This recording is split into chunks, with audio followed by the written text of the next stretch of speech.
Uuwi ng gabi, pagod na katawan pero tuloy pa rin lagi.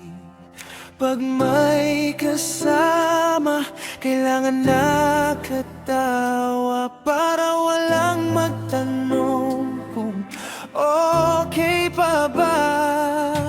Sanay makinig sa problema nila, pero sariling bigat walang mapagsabihan. Kahit hirap na sasabihin, kaya pa. Habang unti-unting nauubos na,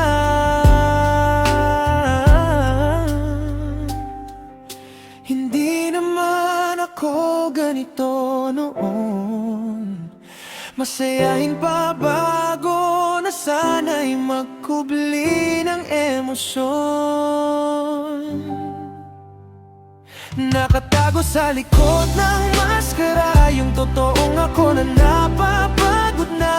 Laging okay lang ang sagot sa iba, kahit gabi-gabi hindi makatulog sa kaba. Hindi nila alam ilang beses nasaktan, ilang beses piniling manahimik na lang. Kasi sa mundong sanay manghusga, mas madaling magtago sa maskara.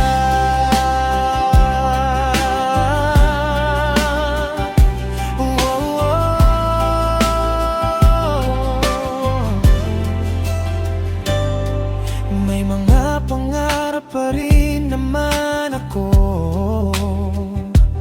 pero minsan tinatanong kung kaya pa ba to habang lahat tumatakbo pasulong. Ako nandito pa rin, pilit bumabangon.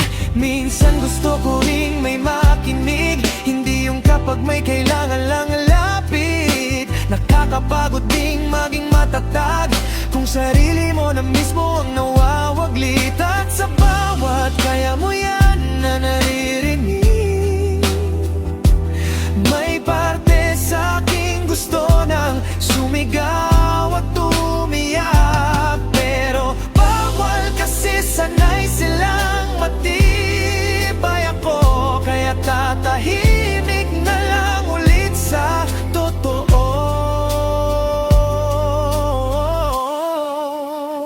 Nakatago sa likod ng maskara, yung taong takot ng madismaya.